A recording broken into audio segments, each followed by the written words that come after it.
तो उप इस के अनेक अर्थ हैं, पर अधिक और हीन अर्थ में जब उप होगा तो उसकी कर्म प्रवचनीय संज्ञा होगी, और कर्म प्रवचनीय संज्ञा होने के कारण सप्तमी विभक्ति का प्रयोग होगा। तो ये भी याद रखना है कि इसी प्रयोग में उप ये हीन का अर्थ भी दे सकता है, क्योंकि जिस उप की कर्म प्रवचनीय संज्ञा की गई है वो दोनों अर्थ में द्योतित हो सकता है, अधिक अर्थ को भी कह सकता है और हीन अर्थ को भी कह सकता है। तो कैसे पता चले कि इस वाक्य में जिस उप कर्म प्रवचनीय संज्ञा वाले शब्द का प्रयोग किया है वो अधिक अर्थ में है, हीन अर्थ में क्यों नहीं है? तो उसके उत्तर में दो बात कहनी है। एक तो पूर्वापर संदर्भ से अर्थ निश्चित होगा कि यहां अधिक अर्थ है, यहां हीन अर्थ है, या फिर लोक व्यवहार से इस बात की प्रतीति होगी कि इस वाक्य में उपशब्द अधिक का बोधक है, इस वाक्य में उप एक कर्म प्रवचनीय संज्ञक शब्द हीन का वाचक है। जैसे भारत में हम रास्ते को मापते हैं किलोमीटर में, और अमेरिका देश में माइल में रास्ते का माप किया जाता है। अब हर किसी आदमी को मालूम है कि किलोमीटर छोटा है और माइल बड़ा है,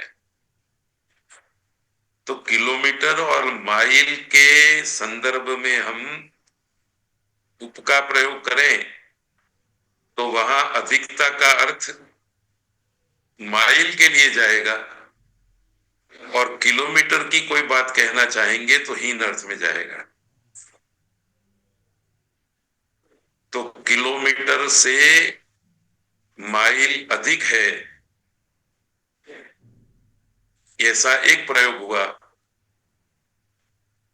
और माइल से किलोमीटर छोटा है ये दूसरा वाक्य प्रयोग हुआ।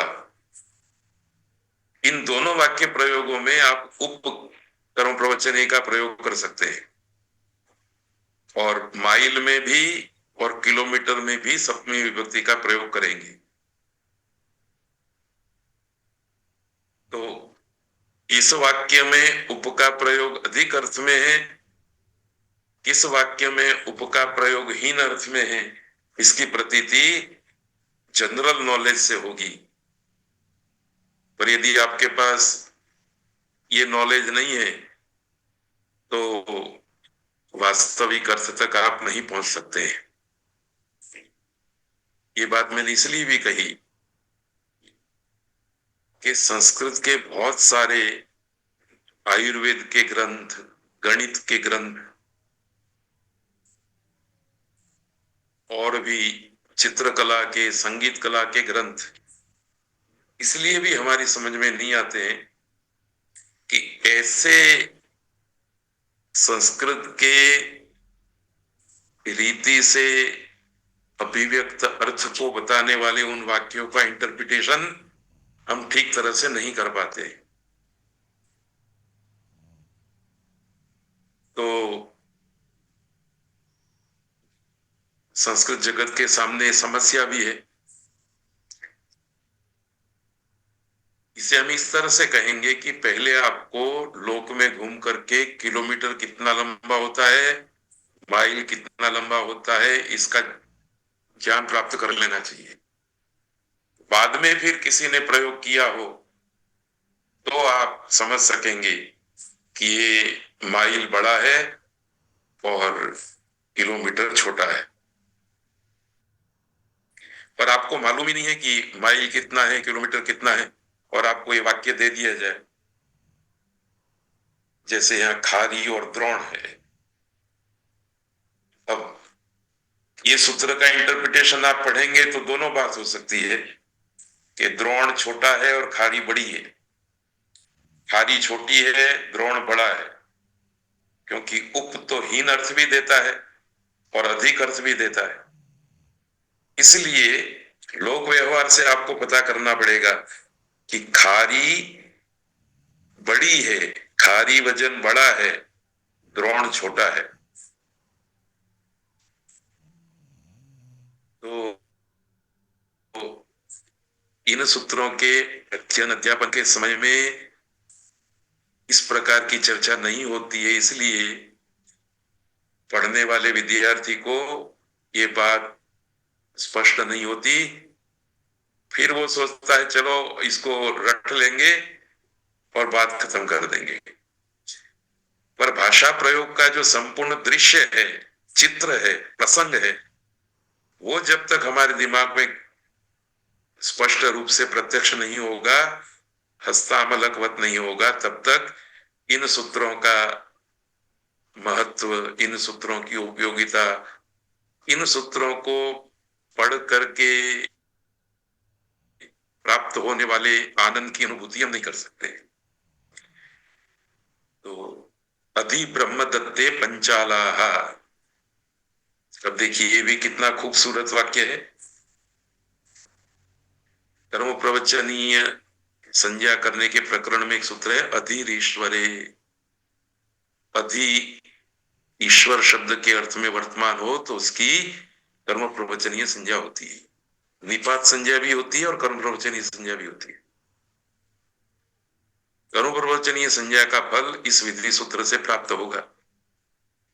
अधि ब्रह्म दत्ते पंचाला, इस वाक्य प्रयोग में ईश्वर अर्थ में वर्तमान अधि शब्द का प्रयोग किया गया है। ये जिसके साथ जुड़ा हुआ है वो ब्रह्मदत्त है और ब्रह्मदत्त में सप्तमी विभक्ति की गई है। तो अर्थ क्या हुआ? ब्रह्मदत्त ईश्वर है और पांचाला उसके अधीन है, उसके सेवक हैं। पांचालों का ब्रह्मदत्त स्वामी है, ऐसा बताने के लिए ब्रह्मदत्त प्रातिपदिक से सप्तमी विभक्ति हुई है।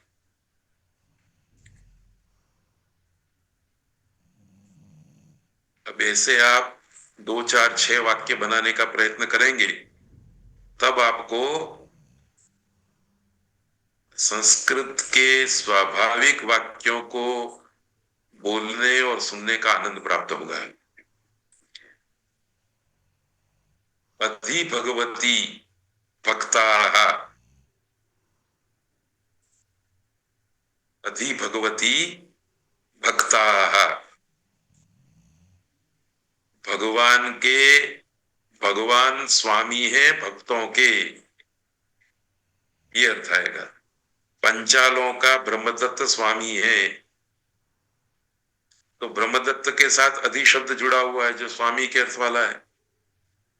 तो भगवान स्वामी है किनका? भक्तों का। तो एक वाक्य रचना तो हिंदी गुजराती में ऐसी चलेगी कि भक्तों का भगवान स्वामी है। उसका आप अनुवाद करेंगे तो भक्ता नाम भगवान स्वामी अस्ति। ये मशीनी अनुवाद जैसा हो गया, अस्वाभाविक रचना हो गई। अथवा ऐसा कहें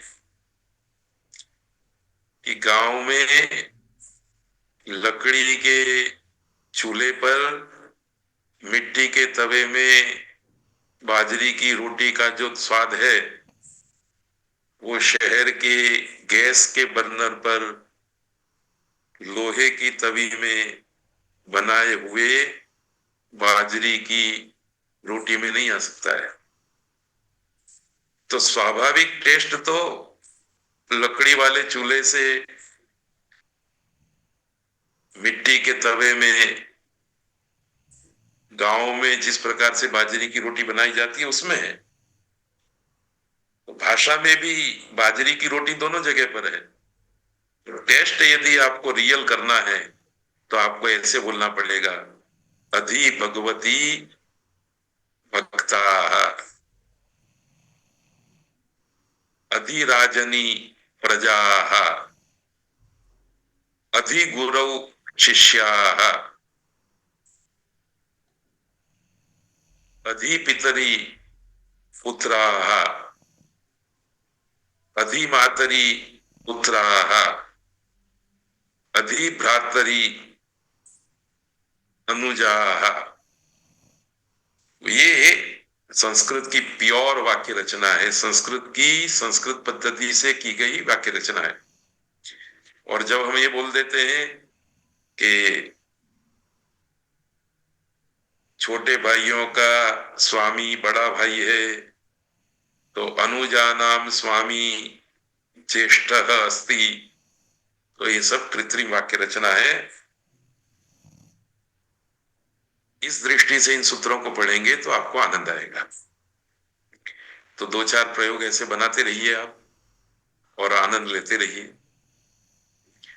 गत्यर्थ कर्मणि द्वितीया चतुर्थ्यौ चेष्टायाम अनध्वनि। गत्यर्थ कर्मणि सप्तमी एक वचन, द्वितीया चतुर्थो प्रथमा द्विवचन, चेष्टायाम सप्तमी, अनध्वनि सप्तमी। गत्यर्थ गति अर्थो येषां ते गत्यर्थाः। गत्यर्थानां कर्म गत्यर्थ कर्म, तस्मिन् गत्यर्थ कर्मणि। सूत्र का अर्थ है चेष्टा क्रियाणाम गत्यर्थानाम धातूनाम अध्वर्जिते अनभिहिते कर्मणि कारके द्वितीया चतुर्थ्यौ विभक्ति भवतः। ये कारक विभक्ति है, इसलिए अनभिहिते का प्रयोग है। कर्म कारक अनभिहित होने पर द्वितीय विभक्ति और चतुर्थी विभक्ति होती है। कब? गत्यर्थक धातुओं का प्रयोग हो। पर गत्यर्थक धातुओं के प्रयोग में भी दो शर्तें हैं। एक तो चेष्टा क्रिया वाले गत्यर्थक धातु होने चाहिए, एक्शन दिखाई देना चाहिए, हिलना डुलना दिखाई देना चाहिए। ऐसे गत्यर्थक धातुओं के प्रयोग में अनभिहित कर्म में द्वितीय और चतुर्थी विभक्ति होंगी। और अध्वर्जिते, अध्ववाचक शब्द को छोड़ करके दूसरा कोई शब्द होना चाहिए। तो उदाहरण दिया जाता है ग्रामम व्रजति, गांव को जाता है। तो ग्राम ये द्वितीय विभक्ति में प्रयुक्त हुआ, वैसे उसकी कर्म संज्ञा करके भी आप द्वितीय विभक्ति प्रयोग कर सकते थे। इस सूत्र ने द्वितीय विभक्ति के साथ साथ चतुर्थी विभक्ति का भी प्रावधान कर दिया, ग्रामाय व्रजति। पर जरा सूक्ष्मता से आप विचार करेंगे तो क्या पता चलेगा? एक आदमी 2 दिन के बाद परदेश जाने वाला है, तो मित्र कहते हैं कि देवदत्त विदेश जा रहा है, पर अभी तो वो बेड पर सोता है, सो रहा है, 2 दिन के बाद जाएगा। ऐसे संदर्भ में इस सूत्र का प्रयोग नहीं होता है। पर समय हो गया, विदेश जाने के लिए वो गाड़ी में बैठ रहा है, एयरपोर्ट पर एक गेट से दूसरे गेट पर जा रहा है। इस प्रकार की चेष्टा में वो प्रवृत्त हो गया है, तब आप द्वितीय और चतुर्थी का प्रयोग कर सकते हैं। विदेशाय गच्छति, विदेशम गच्छति। तो ये मूल बात है। जब हम कहेंगे ग्रामम व्रजति,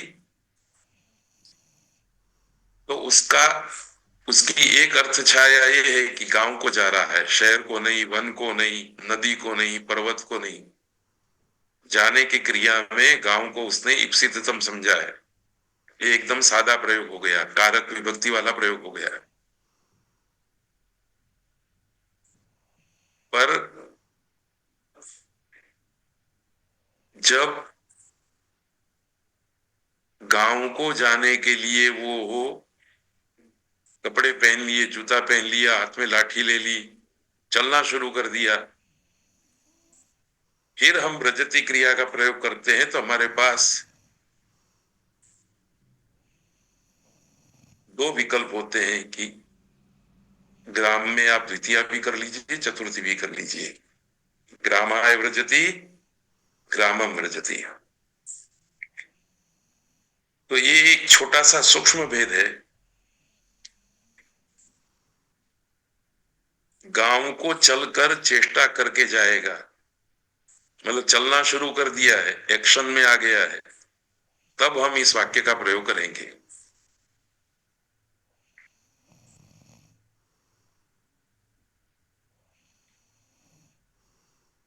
अब ये सूत्र चतुर्थी संप्रदाने, चतुर्थी प्रथमा विभक्ति एक वचन, संप्रदाने सप्तमी एक वचन, अनभिहिते की निवृत्ति आ रही है।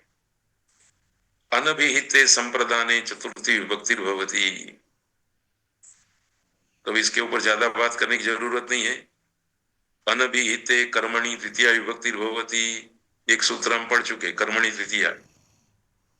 अनभिहिते संप्रदाने चतुर्थी विभक्ति भवती, ये दूसरा सूत्र आ गया।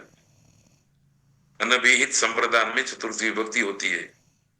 देवदत्ताय गाम ददाति, देवदत्त की कर्मणा यम अभिप्रैति स संप्रदानम सूत्र से संप्रदान संज्ञा हुई, और संप्रदान संज्ञा के फल के रूप में चतुर्थी संप्रदाने विधि सूत्र आया, और इसने कहा कि देवदत्त इस प्रातिपदिक की संप्रदान संज्ञा हुई है, तो आप उससे चतुर्थी विभक्ति ले आइए। तो चतुर्थी विभक्ति आई तो शब्द बना देवदत्ताय गाम ददाति। तो ये तो एकदम सरल बात है, कर्मणि तृतीया की तरह ही पूरी बात समझनी है, तो इसमें कुछ विशेष कहना नहीं है। याद ये रखना है कि देवदत्त अनभिहित है, न तो गाम के द्वारा न तो ददाति के द्वारा संप्रदान को कहा नहीं गया है, इसलिए देवदत्ताय में चतुर्थी विभक्ति हो गई। यदि वाक्य में किसी पद ने आकर के संप्रदान अर्थ को कह दिया होता तो देवदत्त में चतुर्थी नहीं होती, क्योंकि देवदत्त अनभिहित नहीं रहता, देवदत्त अभिहित हो जाता, और अभिहित देवदत्त में प्रथमा विभक्ति होनी थी। तो ये दोनों तरह की बात आपको हर बार, अभी हफ्ते 10 दिन के लिए, महीने के लिए आपको दोहराते रहना है।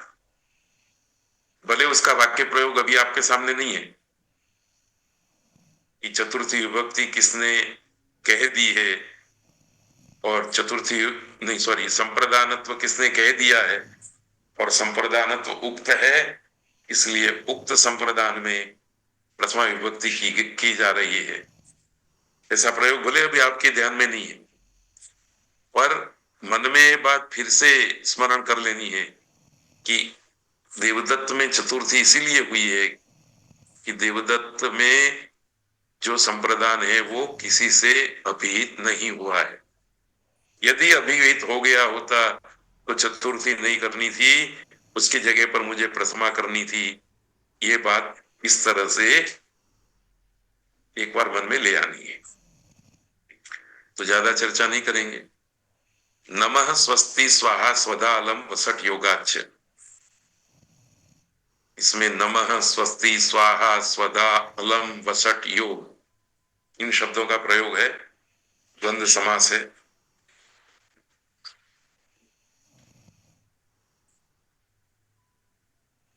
योग शब्द का अंत में प्रयोग किया गया है,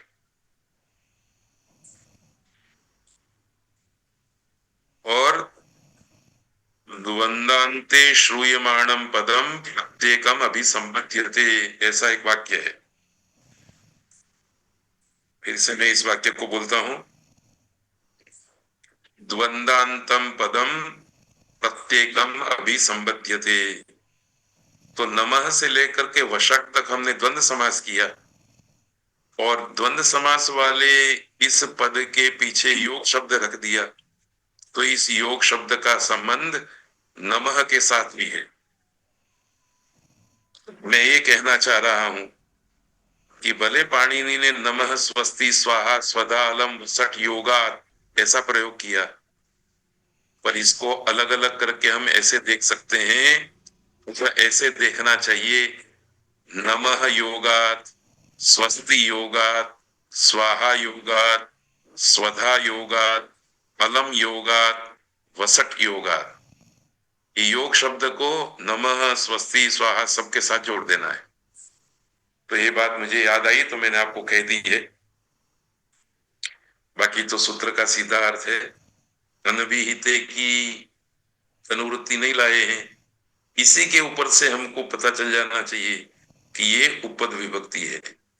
नमः के आने पर चतुर्थी, स्वस्ति के आने पर चतुर्थी, स्वाहा स्वधा अलम वसट इन सब के आने पर चतुर्थी विभक्ति का प्रयोग होगा।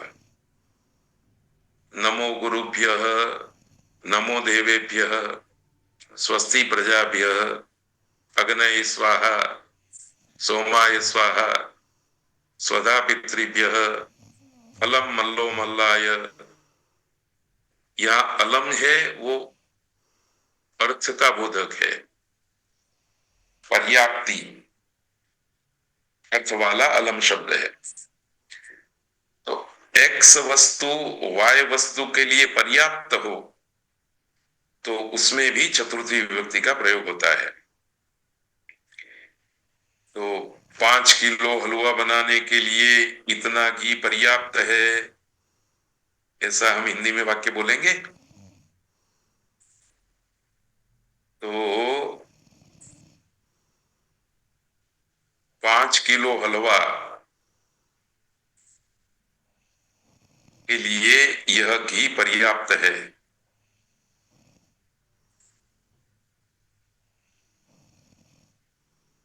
5 किलो चावल के लिए यह थाली पर्याप्त है। तो अलम पंच प्रस्थाय स्थाली, प्रस्थ मतलब किलो, 5 प्रस्थ के लिए यह स्थाली मतलब भगोना पर्याप्त है। अलम मल्लो मल्लाय, एक पहलवान दूसरे पहलवान के लिए पर्याप्त है। तो ये भी संस्कृत की अपनी अभिव्यक्ति की रीति है। प्रभुर मल्लो मल्लाय, अलम की जगह पर आप प्रभु शब्द का भी प्रयोग कर सकते हैं, तो वहां भी चतुर्थी विभक्ति का प्रयोग होगा। वषट अग्नये, वषट इंद्राय।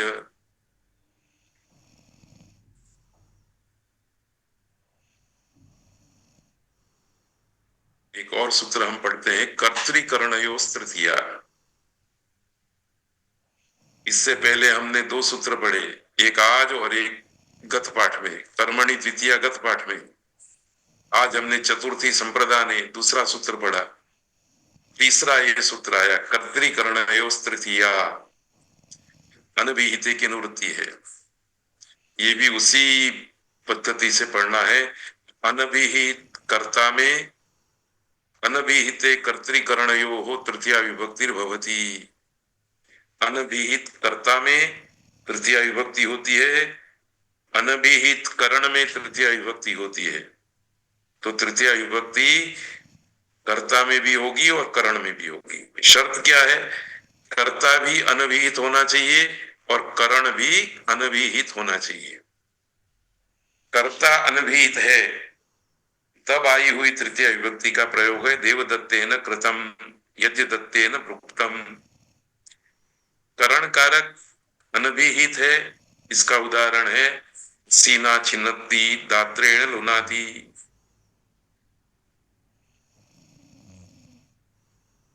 इसको हम इस तरह से देखेंगे कि देवदत्तेन कृतम यज्ञ दत्तेन भुक्तम, करना और खाना दोनों क्रियाओं में देवदत्त और यज्ञदत्त स्वतंत्र है, इसलिए स्वतंत्र कर्ता से देवदत्त की और यज्ञदत्त की कर्ता संज्ञा होगी।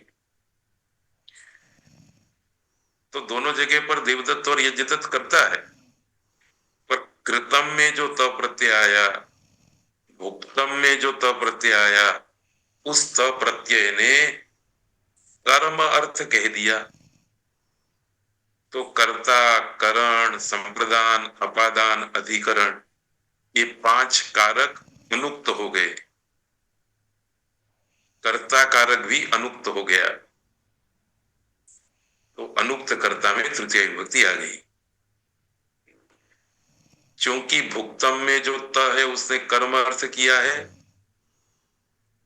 कृतम में जो त है उसने कर्म अर्थ को कह दिया है, इसलिए कर्म उक्त हो गया।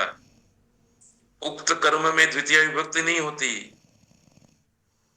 अभिहित कर्म में द्वितीय विभक्ति नहीं होती।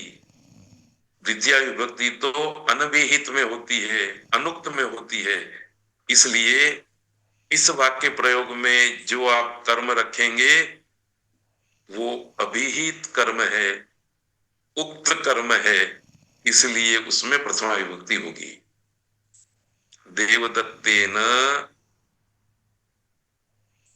गृहम कृतम, देवदत्त ने घर किया, घर बनाया, तो गृहम ये द्वितीय विभक्ति नहीं है, प्रथमा विभक्ति है। देवदत्तेन ग्रंथः कृतः, देवदत्त ने ग्रंथ को बनाया, तो कृतः में त प्रत्यय ने आकर के कर्म को उक्त बना दिया, इसलिए ग्रंथ जो कर्म था वो प्रथमा विभक्ति में रखा जाएगा। तो ये बात तो अब आपकी समझ में आई गई होगी।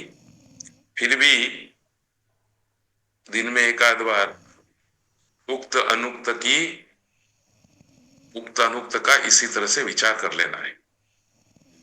असीना छिन्नति में, छिन्नति क्रिया के संदर्भ में साधकतम होने से सी की करण संज्ञा हुई। इस करण के अर्थ को किसी ने नहीं कहा, मतलब छिन्नति क्रिया ने नहीं कहा, इसलिए करण अर्थ अनुक्त हो गया। अनुक्त करण में तृतीय विभक्ति आ गई।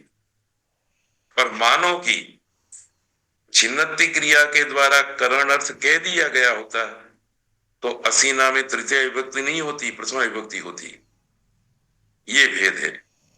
इस तरह से आपको प्रत्येक वाक्य में विचार करना है। तो आज सूत्रों का अध्ययन तो यही पूरा करते हैं, पर एक महत्व की बात वर्ग के अंत भाग में आप लोगों की सेवा में रखनी है।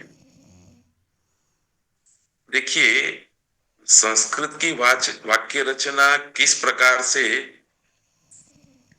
धीरे धीरे आगे बढ़ती है। तो सबसे पहले तो सेंटर में क्रियापद होता है। एक बात,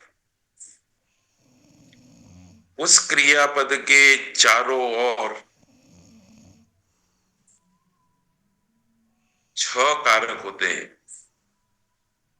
कर्ता कारक, कर्म कारक, करण कारक, संप्रदान कारक, अपादान कारक और अधिकरण कारक। ये दूसरा लेयर है।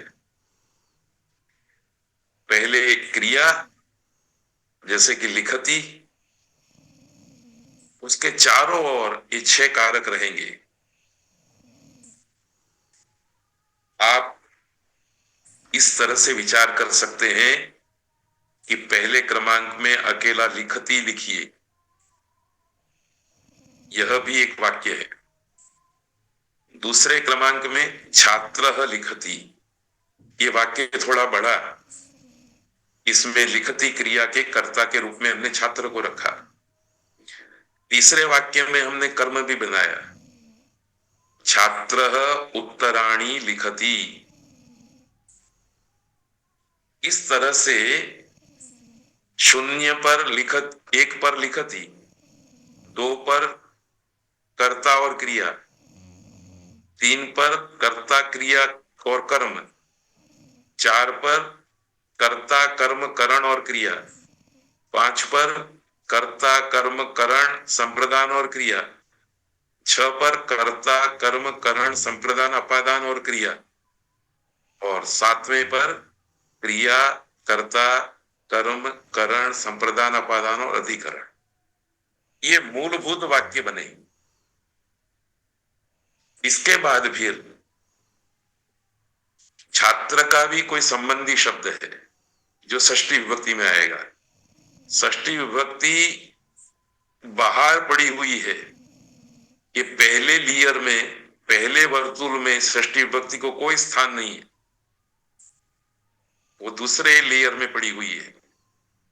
और वो षष्ठी विभक्ति छात्र के साथ भी जुड़ेगी, उत्तर के साथ भी जुड़ेगी, करण के साथ भी, संप्रदान के साथ भी, अपादान के साथ भी और अधिकरण के साथ भी। तो एक तीसरा लेयर हुआ संबंधवाचक शब्दों का, षष्ठी विभक्ति के प्रयोग का। ये 6 कारक और 7वीं संबंधवाची का षष्ठी विभक्ति वाला वाक्य प्रयोग हो गया। ये दृश्य आपके आंखों के सामने हमेशा रहना चाहिए प्राथमिक स्तर पर। फिर क्या होगा,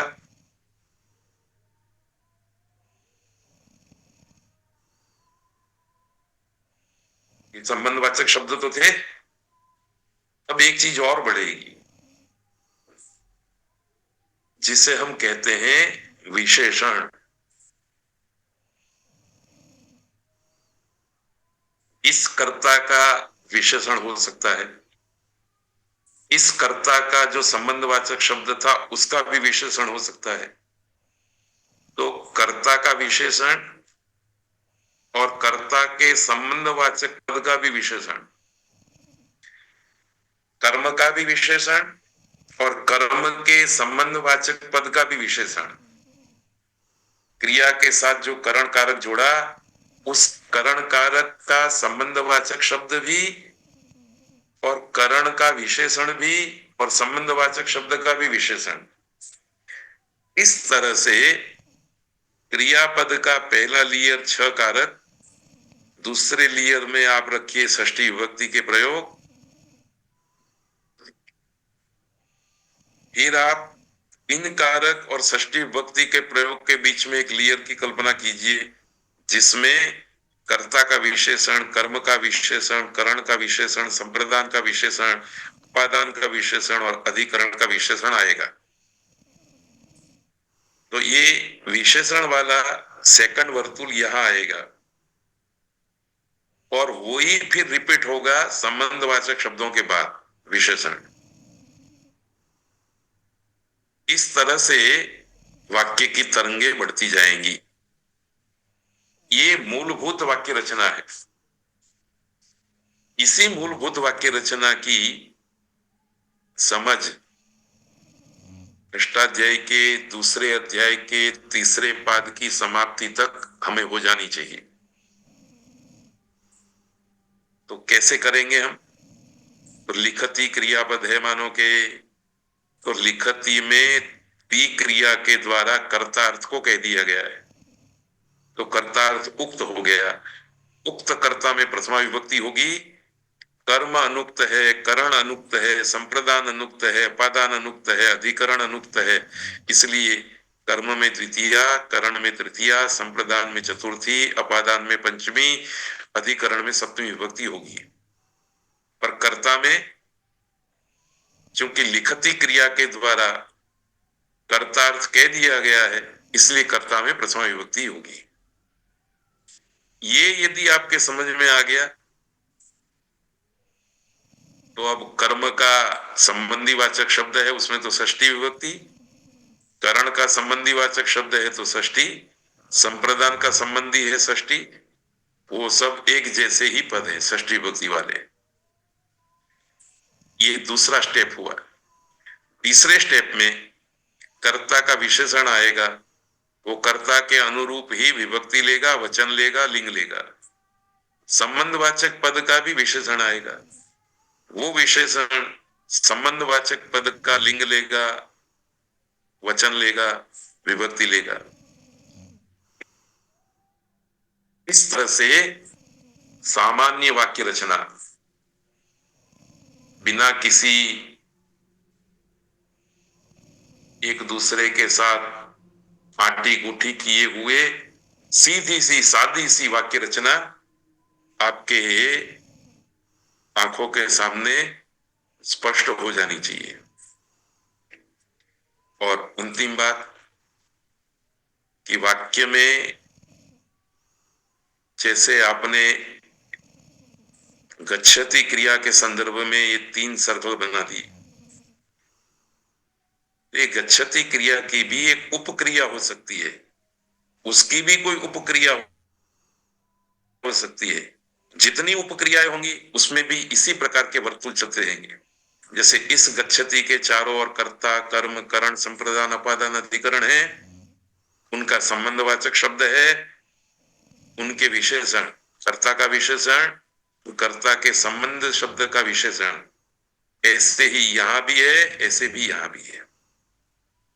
तो जब ये परस्पर मिलकर के एक लंबा वाक्य बनते हैं तो उस वाक्य को समझने में हमको कोई मुश्किल ही नहीं होती, परेशानी नहीं होती, क्योंकि हमारा ख्याल स्पष्ट हो जाता है। तो इस तरह से जब आप वाक्य रचना देखेंगे संस्कृत की, सामान्य वाक्य रचना, प्राथमिक वाक्य रचना, तो आपको ये पाणिनि के द्वारा अष्टाध्यायी के कारक प्रकरण में, विभक्ति प्रकरण में,